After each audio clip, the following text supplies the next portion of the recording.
Welcome to students. We are discussing cell structure and its organization, and we have the title right now, that is the vacuole. So we know very well that vacuoles are prominently found in plant cells. It is the typical feature of plant cell, right? In plant cell, basically there are one, two, or even three permanent vacuoles are there, or sometimes there is a large mega central vacuole may be there in plant cell, right? So that its nucleus is shifted to peripheral site and central position is occupied by large central vacuole. So vacuoles are membrane bound. Vacuoles are membrane bound fluid filled bags. These are membrane bound fluid filled bags found specially, we can say, in plant cells, but they are also found in animal cell, right? But those vacuoles which are found in animal cells are very small, are scattered throughout the cytoplasm, and of course they are of temporary nature. Okay, sometimes they may be missing almost from the cell, but in plant cell they are found typically, especially large single central vacuole is found there. So vacuole shows presence of outer membrane called tonoplast. तो जो vacuole का membrane होता है उसका हमने नाम दिया है tonoplast. You should remember the name tonoplast, very important. Okay, can be asked for multiple choice question. So here tonoplast is the membrane of vacuole, and within tonoplast there is cell sap. Cell sap, ठीक है. Whatever content is present inside the vacuole bounded by tonoplast is called cell sap. Okay, let me show you right here. Suppose this one is a large vacuole, then this particular membrane is said to be tonoplast and the content inside is said to be cell sap. तो ये जो cell sap होता है inner content, so that is little bit different from that of surrounding cytosol. तो cell में जो outer material होता है आप देख सकते हो just like this. Suppose this one is a typical plant cell and it shows cytoplasmic organelles in cytoplasm. Okay, तो इस साइटोप्लाज्म में जो मटेरियल है, right, that is we can say tonoplast के अंदर जो मटेरियल है सेल्स है और ये cytoplasm. If you compare then you will find that here there is presence of lot of ions. वो उसका स्टोरेज हाउस होता है, so that cells have become hypertonic to that of cytosol.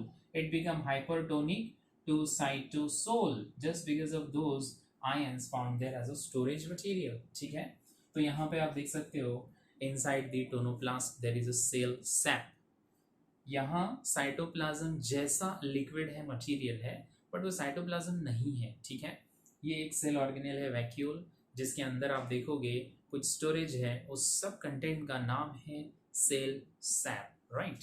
तो ये सेल सैप के अंदर आपको मिलेंगे बहुत सारे आयंस और इसीलिए हो जाता है hypertonic to that of surrounding cytosol. ठीक है, इसमें आप देख सकते हो in cell sap there is a presence of lot of material, specially water. तो ये वाटर का रिजर्वायर होता है, आप देख सकते हो सेल सैप.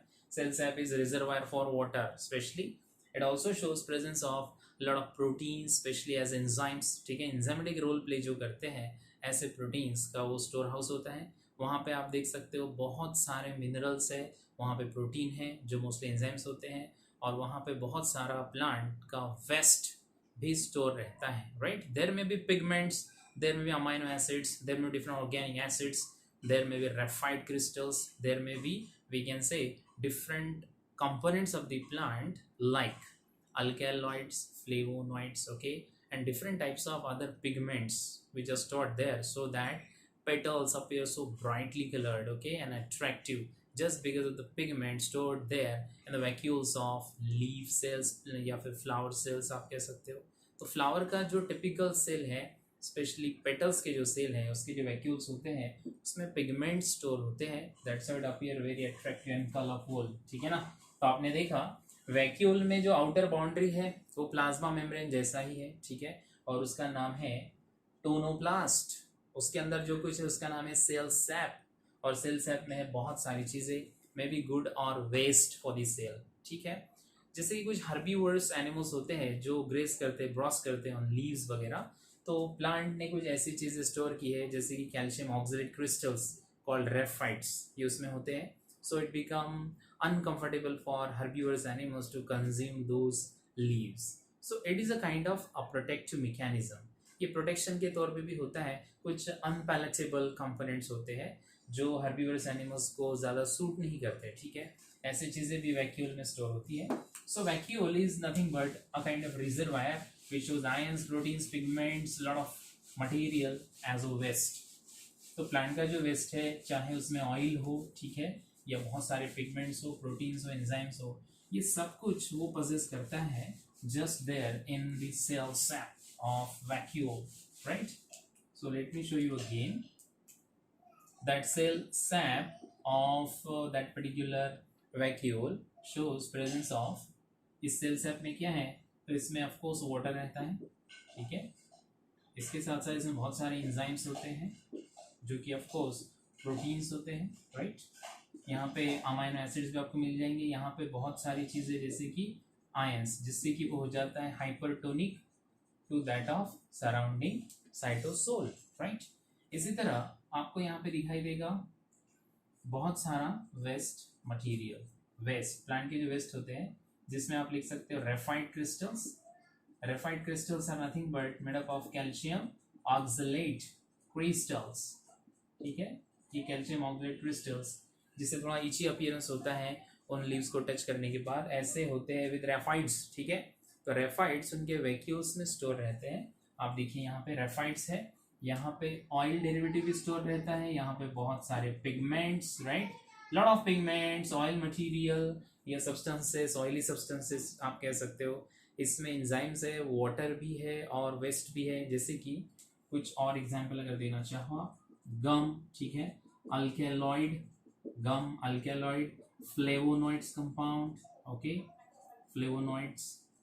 तो यहाँ पे अल्केलॉइड होते हैं, फ्लेवोनॉइड्स होते हैं, रबर भी रहता है, बहुत सारे ऑयल, यूकैलिप्टस ऑयल आप कह लो, ठीक है, या फिर जो भी ऑयल प्लांट में रहते हैं as a waste, secondary metabolites जिनका अभी काम नहीं है, ओके, ऐसी भी चीज़ें ये वैक्यूल में स्टोर रहती है। So simply vacuole we can say act as a store house of plant cell, ठीक है।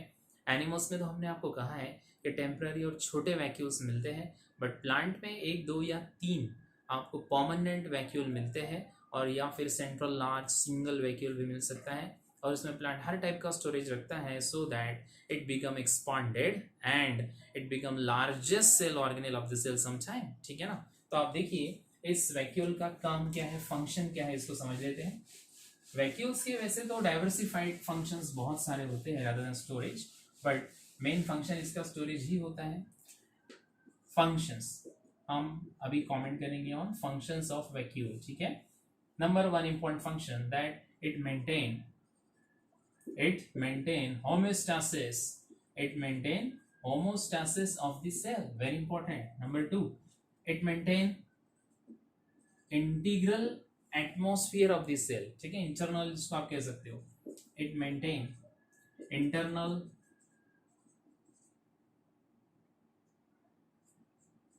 osmotic pressure of the cells, ions होते हैं इसमें, इसकी वजह से ये करेगा मेंटेन। देन जो कॉन्ट्रैक्टाइल वैक्यूल्स हमें मिलते हैं जैसे कि प्रोटिस्ट में मिलते हैं, आप देख सकते हो इन पैरामीशियम, ठीक है, तो उसमें जो आप कह सकते हो कॉन्ट्रैक्टाइल वैक्यूल रहते हैं, कॉन्ट्रैक्टाइल वैक्यूल्स, उसका कुछ एक्स्ट्रा फंक्शन भी देखा गया है। Contractile vacuoles as found in Paramecium, as found in Paramecium, ठीक है, जो कॉन्ट्रैक्टाइल वैक्यूल्स हमें पैरामीशियम में मिलते हैं, उनका एक एक्स्ट्रा काम आप लिख सकते हो जो कि एक्सक्रीशन और ऑस्मो रेगुलेशन होता है, okay. So contractile vacuoles of Paramecium they are going to help in excretion as well as osmoregulation, ठीक है।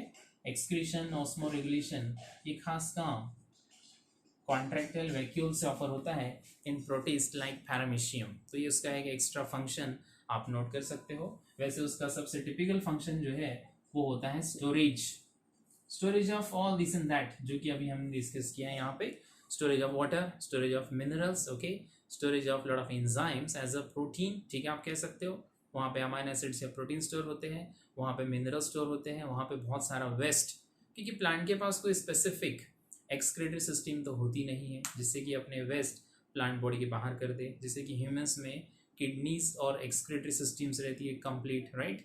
हमारे लंग्स भी एक्सक्रीशन में हेल्प करते हैं, हमारी स्किन भी एक्सक्रीशन में हेल्प करती है, लेकिन प्लांट्स में ऐसा कोई स्पेसिफिक ऑर्गन नहीं है, ठीक है।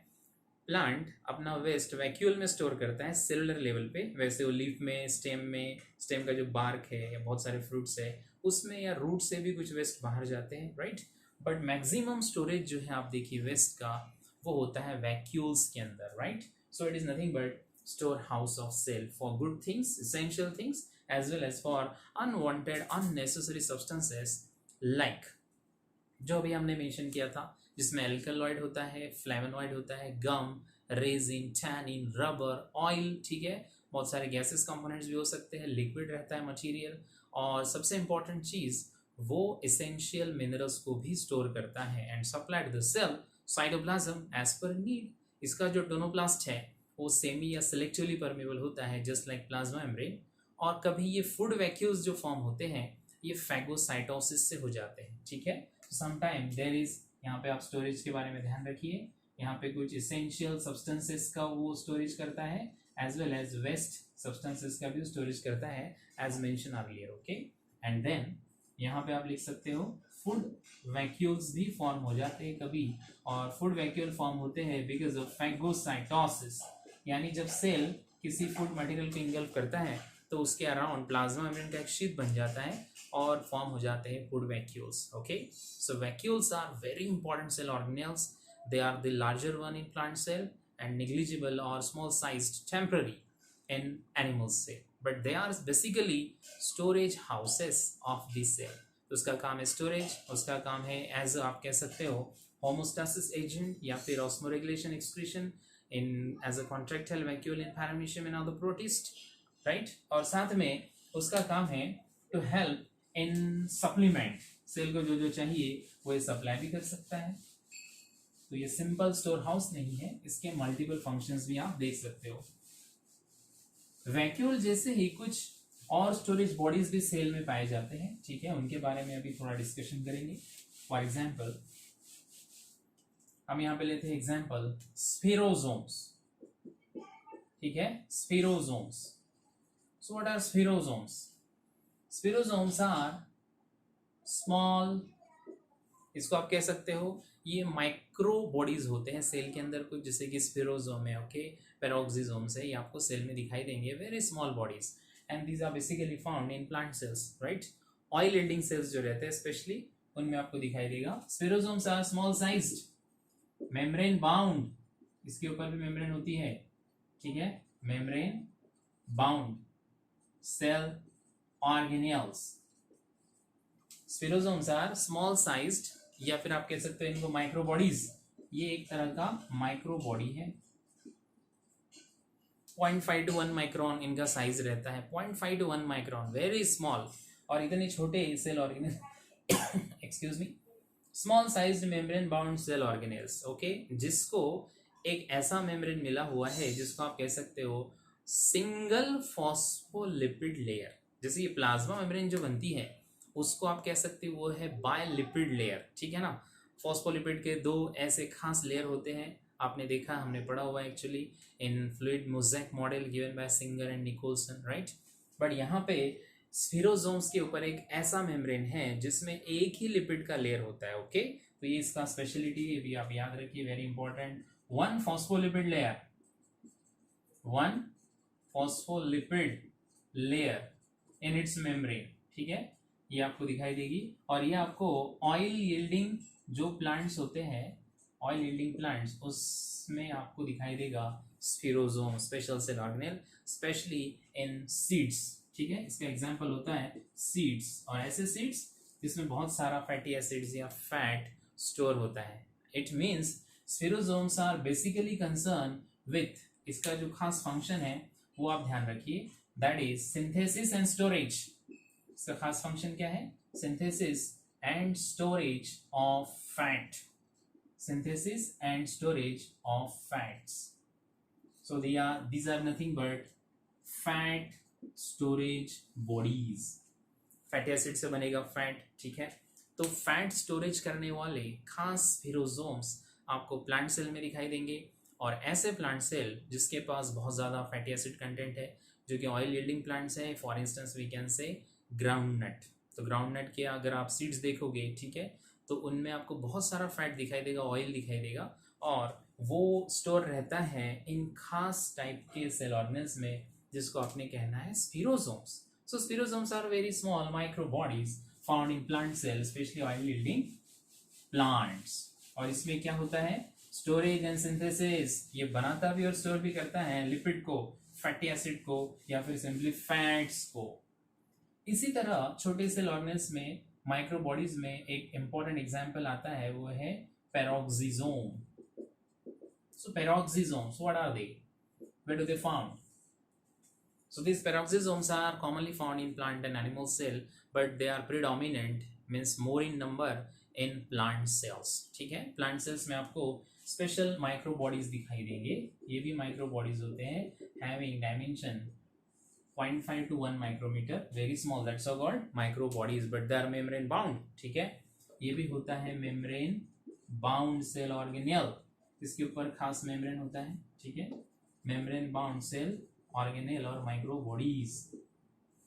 अब ये पेरोक्सिसोम्स मोस्टली हमने कहा प्लांट सेल में ज़्यादा मिलते हैं, एनिमल सेल में कम होते हैं, ओके।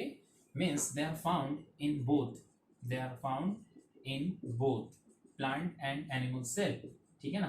प्लांट सेल में भी होते हैं, एनिमल सेल में भी होते हैं, लेकिन इनका खास काम प्लांट सेल में देखा गया है, और इसमें होते हैं enzymes. So peroxisomes are micro bodies, and these microbodies are concerned with production and degradation, catalyzation of hydrogen peroxide, जो कि एक टॉक्सिक सब्सटेंस होता है, बहुत ही रिस्की हो सकता है सेल के लिए, उसको ये डिग्रेड भी करता है या कैटेलाइज भी करता है। तो इसमें आप देखिए पेरोक्सिसोम में तो इंपॉर्टेंट चीज़ें आपको याद रखनी है, जैसे कि यहाँ पे होते हैं अमाइनो एसिड्स और साथ में uric acid, amino acid and uric acid, इनका ये ऑक्सीडेशन कराएगा इन प्रेजेंस ऑफ ऑक्सीडेज एंजाइम। तो जो ऑक्सीडेज एंजाइम रहता है, आप देखिए ऑक्सीडेज एंजाइम, ठीक है, ऑक्सीडेज एंजाइम के प्रेजेंस में अमाइनो एसिड्स और यूरिक एसिड, इससे यहाँ मिलाया जाएगा, आप देख सकते हो यहाँ पे हाइड्रोजन पेरोक्साइड बनाया जाता है, जो कि थोड़ा रिस्की टॉक्सिक सब्सटेंस होता है सेल के लिए, बट यहाँ बनता है हाइड्रोजन पेरोक्साइड, इसीलिए नाम दिया है peroxisome, okay. So hydrogen peroxide is produced right here in presence of enzyme oxidase. Oxidase presence, enzyme के प्रेजेंस में ये खास तरह का रिएक्शन यहाँ होगा, ऑक्सीजन के प्रेजेंस में होगा, ऑफ कोर्स इसमें ऑक्सीजन ऐड किया जाएगा, ऐसे भी आप कह सकते हो, और हाइड्रोजन पेरोक्साइड बनेगा, ओके। यहाँ से हाइड्रोजन निकालने का काम करता है, so that is what removal of hydrogen, right. तो यहाँ से हाइड्रोजन निकालने का काम ये एंजाइम करेगा, ऑक्सीडेज बनेगा H2O2 in hydrogen peroxide, but at the same time as being toxic to the cell, as soon as it is produced it is degraded, ठीक है। वो H2O2 को फिर से आपको डिग्रेड करना पड़ेगा, उसको कैटेलाइज करना पड़ेगा in presence of enzyme catalase, okay, in presence of enzyme catalase. N2, यहाँ पे आपको देखिए दो चीजें मिलेगी, water H2O and oxygen, water and oxygen, ये दो चीजें आपको यहाँ मिल जाएगी। So breakdown of H2O2 into water and oxygen is made possible by catalase enzyme. तो यहाँ पे कैटालेज एंजाइम रहता है, यहाँ पे ऑक्सीडेज एंजाइम होता है, दोनों एंजाइम का काम यहाँ पे हाइड्रोजन पेरोक्साइड बनाने और डिग्रेड करने में होता है, okay. So that's what is called peroxisome as it is concerned with metabolism we can say of hydrogen peroxide। तो peroxisomes ये प्लांट एनिमल दोनों सेल्स में मिलते हैं, ज़्यादा ये क्वांटिटी में आपको प्लांट सेल में मिलेंगे, और हाइड्रोजन पेरोक्साइड बनता है यहाँ पे with the help of oxidase enzyme from uric acid and amino acid, okay. और उसी तरह यहाँ पे हाइड्रोजन पेरोक्साइड थोड़ा रिस्की रहता है, टॉक्सिक होता है, इसलिए उसको डिग्रेड भी किया जाता है with the help of another enzyme called catalase, और उससे हमें मिलता है वाटर एंड ऑक्सीजन। इसका और एक काम प्लांट सेल में देखा गया, that is photo respiration. So it is important for photo respiration. Photo respiration जब होता है ना प्लांट में, तो उसमें 3 डिफरेंट सेल ऑर्गेनेल्स पार्टिसिपेट करते हैं। एक इसमें से तो क्लोरोप्लास्ट रहता है ऑफ कोर्स, दूसरा इसमें पेरोक्सिसोम और तीसरा माइटोकॉन्ड्रियन। ये तीन डिफरेंट सेल ऑर्गेनेल्स की मदद से होता है एक खास pathway photorespiration where there is a loss of CO2 from mitochondria. ठीक है, यहाँ पे माइटोकॉन्ड्रिया से आप देख सकते हो कार्बन डाइऑक्साइड का लॉस होता है, इसलिए उसको फोटो रेस्पिरेशन ऐसे कहा जाता है। लेकिन इसमें पार्टिसिपेट करते हैं पेरोक्सिसोम्स विद हाइड्रोजन पेरोक्साइड। ठीक है, काफ़ी इंपॉर्टेंट सेल ऑर्गेनल होते हैं पेरोक्सिसोम। इसी तरह के सेल ऑर्गेनल्स आपको मिलेंगे जिनका नाम है ग्लाइऑक्सिसोम। ग्लाइऑक्सिसोम क्या होते हैं? तो ग्लाइऑक्सिसोम भी बहुत छोटे सिंपल सेल ऑर्गेनल्स होते हैं और उनका यूज बहुत ही खास आप देख सकते हो स्पेशल रेफरेंस में किया जाता है ग्लाइऑक्सिसोम्स का। यहाँ दिखा देते हैं आपको ग्लाइऑक्सिसोम्स। ठीक है, ग्लाइऑक्सिसोम्स का क्या काम है, कहाँ पे मिलते हैं? So glyoxysomes are basically concern with plant cells and they are important fatty acids जो रहते हैं उसका डिग्रेडेशन या कन्वर्शन शुगर में करने का काम, ठीक है, ये ग्लाइऑक्सिसोम्स में होता है फैटी एसिड्स। और इसीलिए ये ऑयल ईल्डिंग प्लांट्स में स्पेशली जर्मिनेटिंग सीड्स में आपको बहुत ज़्यादा क्वांटिटी में दिखाई देंगे germinating seeds. Okay, so they are basically found in plant cells, membrane bound cell organelles.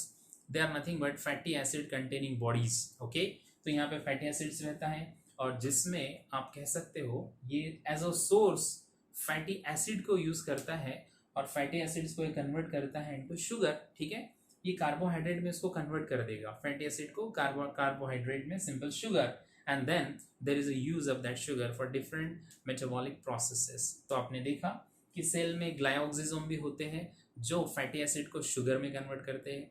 ये आपको जर्मेटिंग सीड्स में काफ़ी क्वांटिटी में दिखाई देंगे, ये प्लांट सेल में अबेंडेंट क्वांटिटी में आपको मिलेंगे, नॉट इन एनिमल सेल। तो ग्लाइऑक्सिसोम प्लांट सेल में रहते हैं और पेरोक्सिसोम प्लांट एनिमल दोनों सेल में रहते हैं, प्लांट सेल में ज़्यादा पाए जाते हैं। ठीक है, सिमिलरली हमने पढ़ा था स्पिरोजोम। तो स्पिरोजोम जो बहुत ही छोटे माइक्रोबॉडीज होते हैं आपने देखा, और synthesis and storage of fatty acid या फैट्स, यही उनका काम होता है। बट हमने इंपॉर्टेंट एक चीज़ पढ़ी है, वो है वैक्यूल। ये तो सिंपल सेल स्ट्रक्चर्स थे, ग्लाइऑक्सिसोम्स, स्पिरोजोम्स, पेरोक्सिसोम्स, लेकिन इंपॉर्टेंट होते हैं vacuoles. They are bounded by tonoplast having cell sap, occupy central position, large in size, permanent in plant cell. Okay, and they are storage devices. They not only store water but also store mineral, enzymes, lot of chemicals like alkaloid, flavonoid, gum, resin, tannin. Okay, sometime rubber as well. Different types of oil yielding plants में oil भी store करता है वो, और काम की चीज़ें भी store करता है, waste भी store करता है like graphite crystals of calcium oxalate। ठीक है ना, तो ये एक स्टोर हाउस है आपने देखा। इट मेंटेन आप कह सकते हो homeostasis of the cell, it helps in we can say storage of the cell. It also going to help in excretion osmoregulation as a contractile vacuole in case of paramecia, and sometimes some vacuoles are called food vacuoles. They are produced by phagocytosis. Okay, in some cells we can consume food and become food vacuole. उसमें food store अगर होता है तो आपने उसको food vacuole कहना चाहिए। ठीक है ना, तो वैक्यूल में भी फूड वैक्यूल, वैक्यूल में भी कॉमन सेंट्रल वैक्यूल और पेरिफेरल स्मॉल वैक्यूल्स, और मे बी वी कैन से जैसे कि कॉन्ट्रैक्टाइल वैक्यूल रहता है पैरामीशियम वगैरह में, फूड वैक्यूल्स रहते हैं प्रोटिस्ट में ही, और सिंपली कॉमन वैक्यूल रहता है प्लांट सेल में स्टोरेज डिवाइस। ओके, तो ये उसके बहुत सारे फंक्शंस भी हमने एक्सप्लेन किए। उससे सेल का ऑस्मोटिक प्रेशर भी बैलेंस होता है और उसका कॉन्सेंट्रेशन जो है सेल सैप का साइटोप्लाज्म से भी ज़्यादा होता है as it store lot of ions and going to help in different metabolic pathway of the cell, right? So that account was based on vacuole, spirosome, peroxisome and glioxysome. Hope you get idea about these small bodies. Okay, but they are, although they are small, their importance is infinite to the cell. Thanks for watching.